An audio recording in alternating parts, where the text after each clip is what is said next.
Ladies and gentlemen, the airwaves are coming straight to you from the heart of the New West, Calgary, Alberta. I have with me today somebody who is on a lot of councils. The Young Professionals Council, the Intellectual Formation Council. This is a guy you do not want to be getting in a debate with, because you will lose. Everybody, Nick Krawek.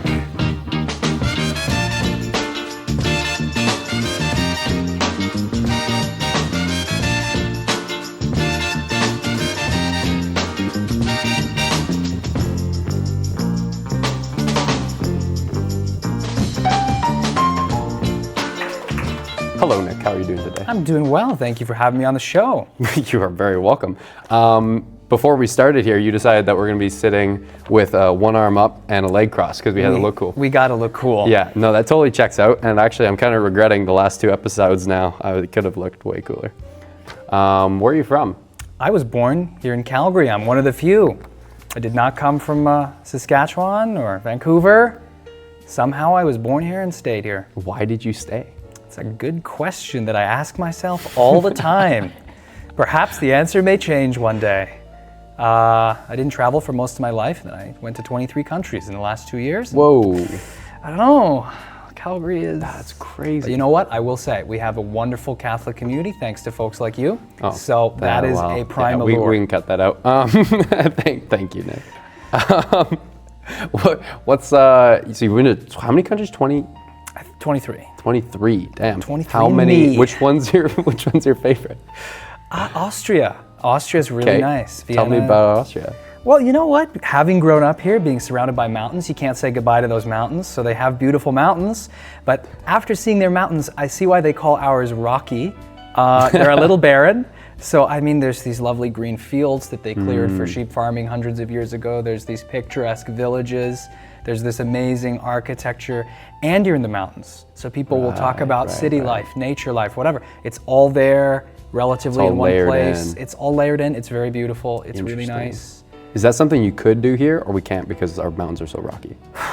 It wouldn't be the same, but I think that we could certainly get a lot closer to it if we just develop land in a different way. I mean, BC, I know BC is warmer and wetter, but I mean, just BC, think of all the little towns and villages they have. We in Alberta, we tend to have turned everything into parks. Now that has its allure. Some people love going to a mountain that doesn't have 85 gondolas and a beer house on top. Guilty. Right? Yeah. There's Europeans who come here for the nature. So, and then I go there so I can take a gondola to a beer house to each their own, right? So. What else do you get up to while you're in Calgary and abroad? Well, I don't know. I think I like to get busy procrastinating, getting canceled, practicing my German accent so I can sound confusing to the locals as a non-German speaker in Austria. But how good is your German accent? Can we hear it? Yeah, we can try. We can do the rest of the interview like this if you want. Oh my gosh! But wow. I have this odd tendency to mimicry. Okay. So if I spend enough time around people who speak in an accent, I begin to speak like them, which is very bad. It's good for learning language, but it's very offensive when you don't realize that you're suddenly. You said you were trying to get canceled anyway, so that's probably fair enough. You're right. Do you want to get canceled on the show today? We could give it a try. Amazing. Well, I mean, we can come back to some more questions here, but this is a good time for the hot take. Okay. I know you prepped a hot take. We need some spicy takes. Speaking of, let's hear it. What do you got? Well, there's a bit of an inside joke in the chaplaincy. I was thinking initially to say there is no salvation outside Molinism. But very few people will get that inside joke. Yeah. Yes, but I don't know. If I was to pick a different one, let's see, one that most people won't agree with. I am skeptical of democracy compared to our historical monarchies that weren't just figureheads. And my reasoning for that, to put it very briefly, is I think that our politicians are unfortunately incentivized to think very, very short term. Now, you need a government system to be idiot-proof and evil-proof. You're going to have evil politicians, you're going to have evil, dumb kings, whatever.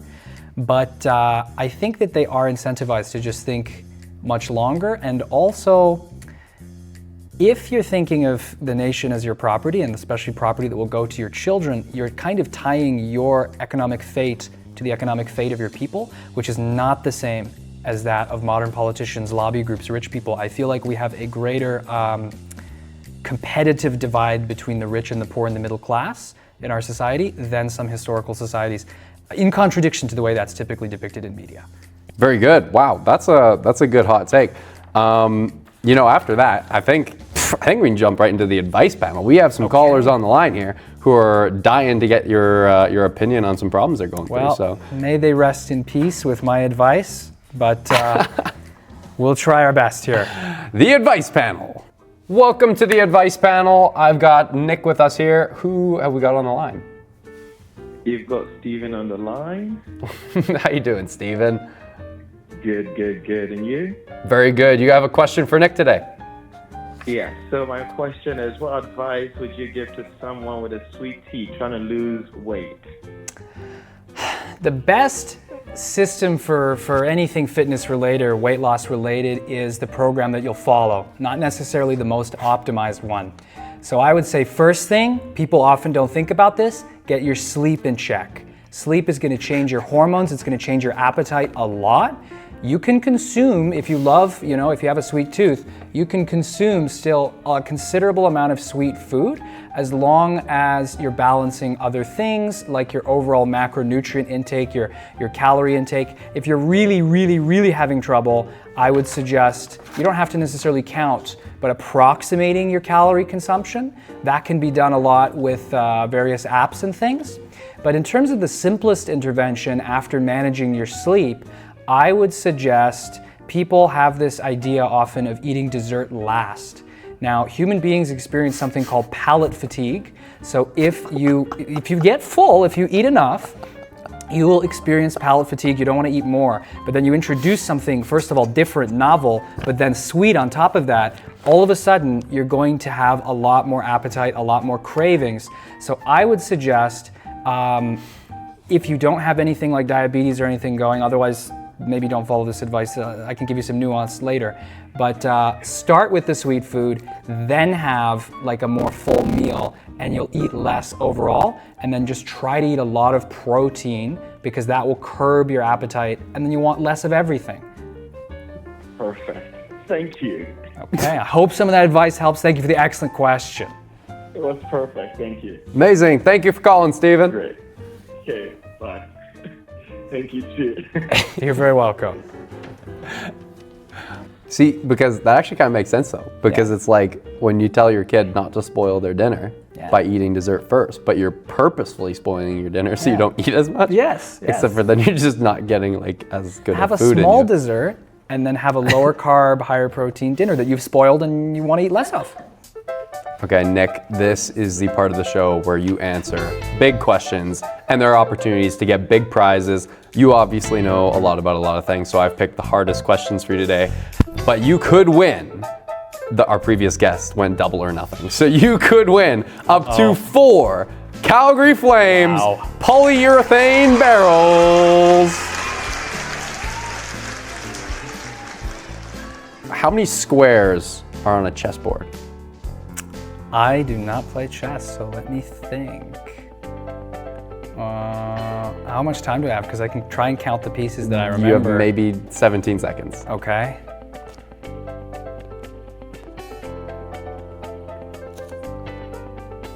Is it 64 or something? It is 64. Okay. Oh, that was under 10 seconds. Well done. Good. Well done. It is 64. On the prize. How many colors are in the Olympic rings? Is it 7? Wrong answer. Ooh, is it 5? I'm sorry. It's 5. It was 5. It is 5. Alas, I lost my Alas. job like the Russians. One more chance to save it. All right, this is your last chance to win 4 beautiful Calgary Flames polyurethane repurposed barrels. All right. Put on the thinking cap. Here we go. It's Saturday morning in the suburban Canadian kitchen.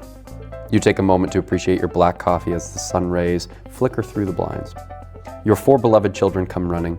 They are on the hunt for something to eat while watching their cartoons. Little Jimmy asks for the most popular cereal in North America. What cereal do you give him?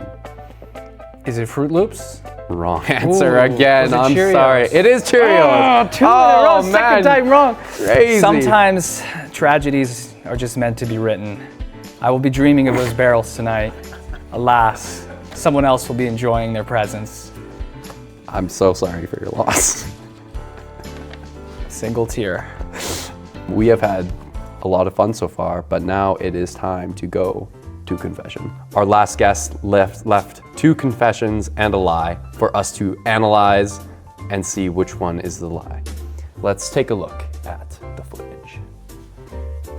The first one is my signature dish to cook for others is turkey. I am fluent in 6 languages. And I almost ran over a Calgary flame once upon a time. All right.